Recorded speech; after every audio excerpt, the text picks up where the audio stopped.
Because it was never served on me. And then even if it was served on me, hindi ko pa rin talaga i-honor as I've said already. So hihintayin ko na lang kung yung magiging action, initial action ng Ethics Committee.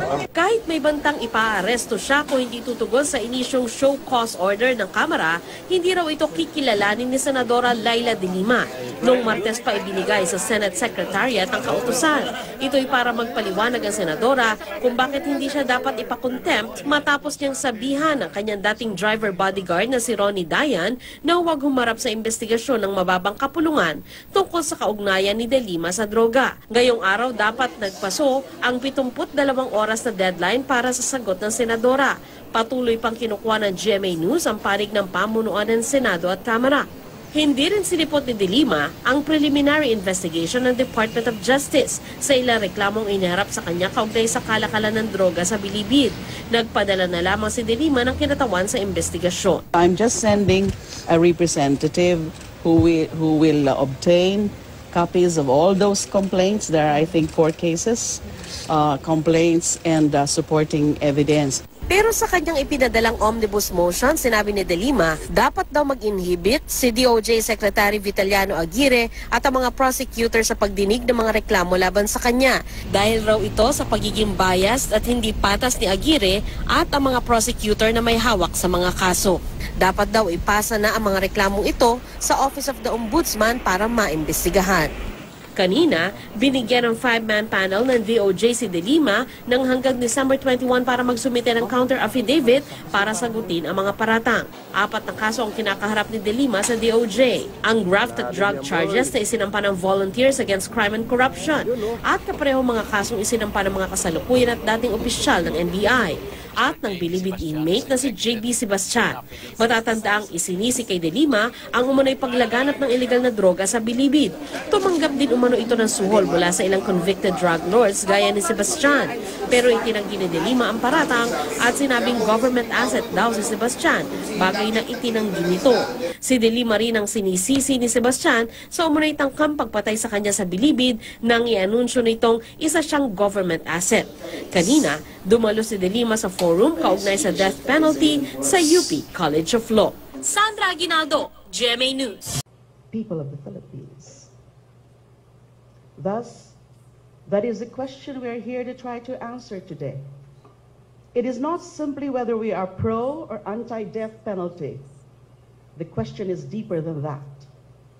We have to ask ourselves, what is it that we value above all? If we care nothing for the sanctity of human lives and our other inherent and inalienable human rights, so be it. Let us allow our society to descend into the chaos of a no man's land, where every person and his or her possession are fair game, where the very act of stepping out of your home is an invitation to be victimized, and there are no expectations of the protections of due process, equal protection, justice, or rule of law. Just every man and woman for ourselves, praying that no one envies or hates them enough to put them on some person's arbitrary hit list. But if there's still a part of us that values our rights and our freedoms, that priceless and precious blessing of democracy, of exercising them without the fear that all those can and will be taken away at the whim of so-called authorities who operate on the basis of unverified accusations, personal vendettas, and as the recent deaths of even high-valued inmates who were already in custody have shown, the intent not so much as to ferret out the truth about illegal activities, but in fact to enter the truth about possible corruption and complicity of favored government authorities in such illegal activities. We must find the willpower and the courage to fight for them. And yes, it is indeed shaping out to be a fight. But no, not to fight that we are called upon to fight with our fists or weapons or even words. It is a fight we must fight in our minds, the fight to resist being psychologically and morally broken down by events until we are mentally and spiritually weakened enough to accept this culture of death that is being forced upon us. Indeed, it is a systematic and egregiously manipulative psychological warfare that is being waged against us, the Filipino nation. Step one, I refer to that psychological warfare. Step one, sow discord and divisiveness among fellow Filipinos, pitting one against the other with the, if you're not with us, you're against us mentality, which ignores the need for meaningful discourse and instead shoots any attempt at one down to hide the weaknesses and fallacies in their own arguments, aided by the rise of a cyber trolling and fake news spreading paid propaganda army. Step two, spread far among the populace through the publication of unverified drug hit lists that are so notoriously unreliable. They included individuals who are already dead and individuals who are not at all involved in those illegal activities. Step three, use the war against drugs to sow even greater fear through the unmitigated and even explicitly emboldened use of fatal force against purported drug suspects that has killed not just those suspected of involvement with the illegal trade, but also innocent bystanders, including children and victims of mistaken identity. Step four, use the war against drugs to slowly chip away the people's expectation of respect and protection for their rights, including through questionable practices associated with warrantless searches and arrests, and further erosion of such expectation by threats of declaration of a national state of emergency and suspension of the writ of habeas corpus.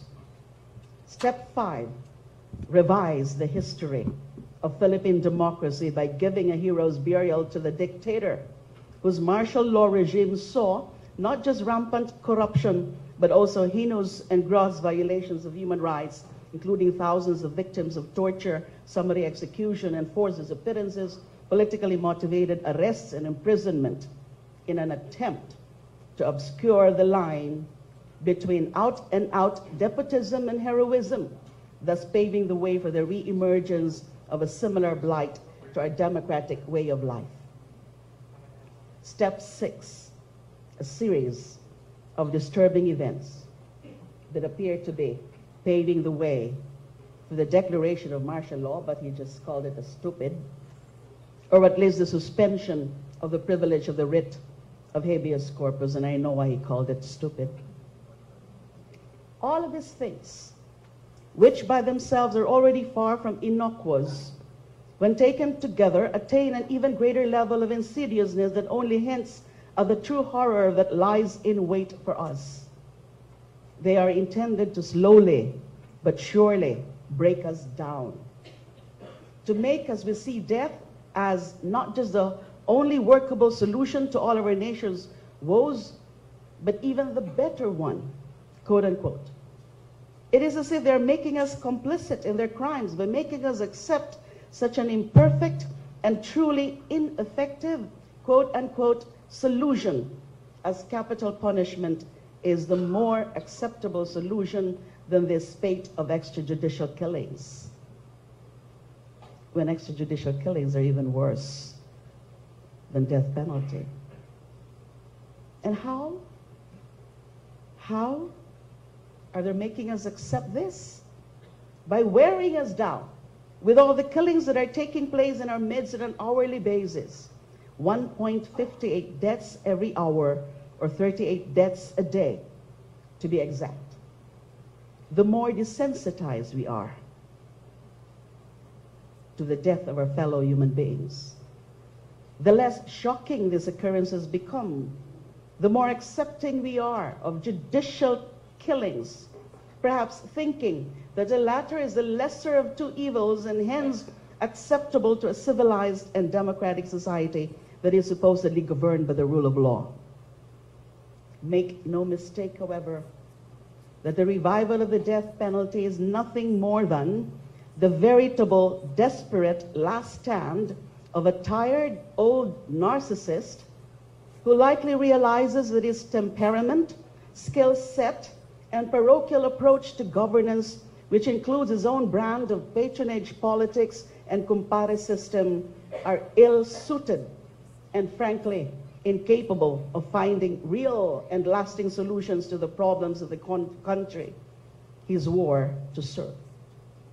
Thus, to hide his incompetence and failure, his go-to recourse has been to impose final solutions upon the very people he was entrusted to serve and protect, hoping that we are stupid and naive enough to mistake the body count for real accomplishments. Yet, the primary argument for death fails. It is not a deterrent. To quote Flagg's own primer on the death penalty, quote, "Deterrence is not a function of the penalty's severity, but more a function of the certainty of prosecution and punishment. Very few criminals, if any, consider the penalty in the commission of crimes. What they consider is that they are not caught, and if they are caught, that they can be acquitted. The death penalty does not necessarily determine whether the crime will be committed or not, as there are other factors that come into play, such as need brought about by poverty, environment, education, and values," end of quote. The deterrence effect is not something that will be achieved by slapping the severest punishment on people. It requires effective law enforcement, from heightened crime prevention efforts, and if those fail, successful and effective crime detection, investigation, and prosecution. It requires more effort from law enforcers like the police force than just drawing their guns and shooting at criminals point blank. At the very least, the police should know the elements of the crimes they are preventing and investigating, a basic skill that Senate hearings have shown is deplorably lacking in some members of the police force, including high-ranking officials. The fact that our so-called leaders are selling it to us as having such non-existent deterrent effect just goes to show the utter laziness that is infecting our leaders. They would rather kill instead of protect. They would rather risk killing the innocent rather than make the effort to increase police visibility and enhance their investigative prowess. Apparently, that is too much to ask for. I disagree. I firmly disagree. I believe it is possible and it is worth it. That's why I'm not only fighting the several legislative measures pending before the Senate that will bring back the death penalty, I'm actually championing my own alternative bill imposing qualified reclusion perpetua, but also championing other legislative measures that seek to empower, improve, and modernize our criminal justice system to make it more effective and responsive to modern times. Now, if the deterrent effect is a hoax, why then force this upon us? Perhaps, in reality, it is the retributive aspect of it that they're really working towards. But retribution for what? Disturbingly, the motivation to hide incompetence is perhaps the more innocuous reason for reimposing the death penalty if compared to another one. The motivation to suppress political dissent and seek retribution against political opponents. As much as regimes have touted the alleged deterrent effect of capital punishment against the commission of crime or heinous crimes, what they are often actually frighteningly useful for are as weapons for political oppression and suppression.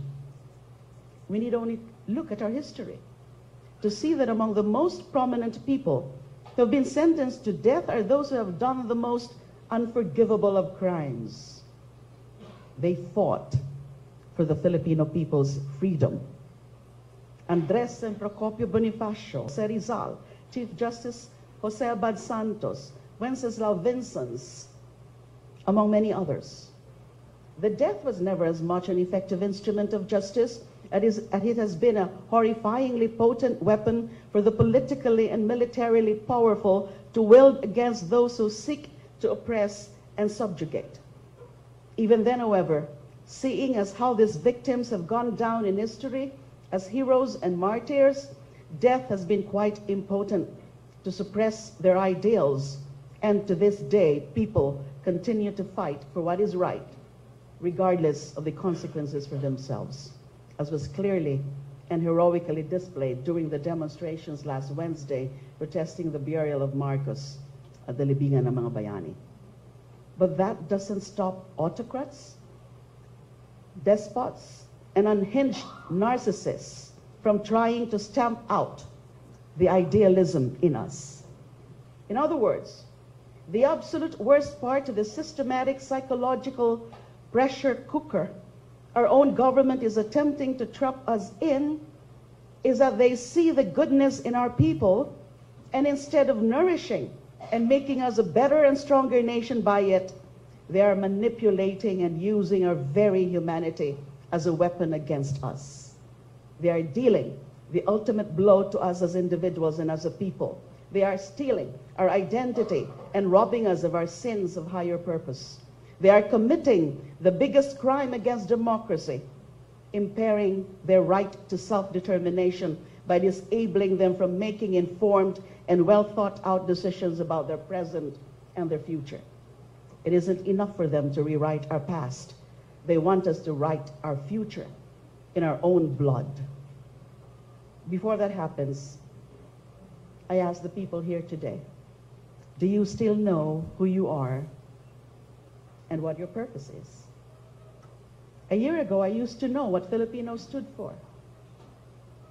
I knew it if from the fact that when the Universal Declaration of Human Rights was being drafted, we not only took active part through our delegation chaired by none other than Carlos Pil Romulo, but our delegate was also credited as evoking the abuses, quote, and worse of the Nazi regime in Germany to argue, quote, forcefully against weakening the Declaration's prohibition of torture by referring to local cultural customs, unquote, saying that, quote, diluting the ban could provide cover for those who cloak their abhorrent practices in cultural justification, end of quote.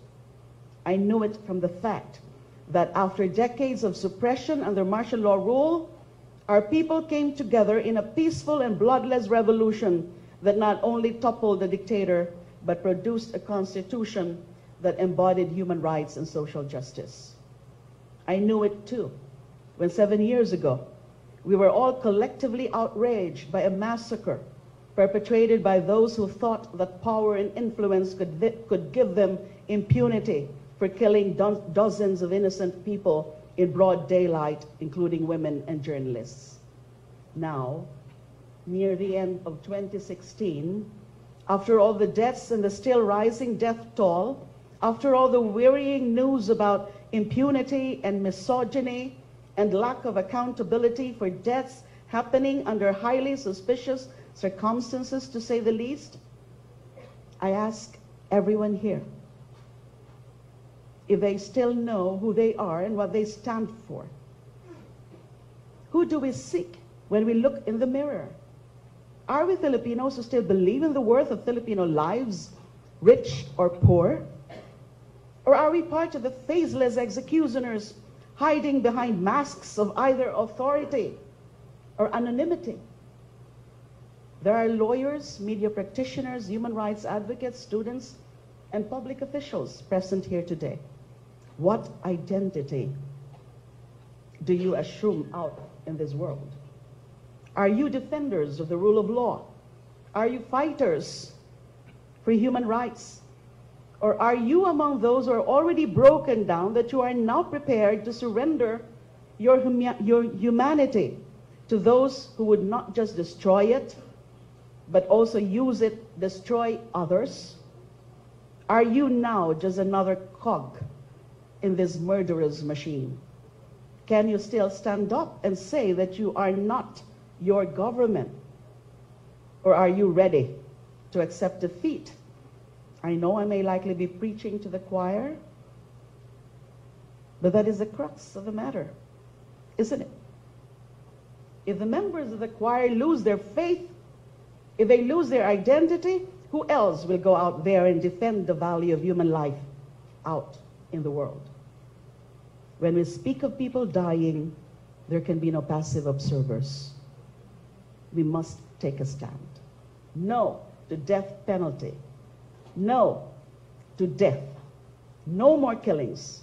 Enough with the lazy shortcuts.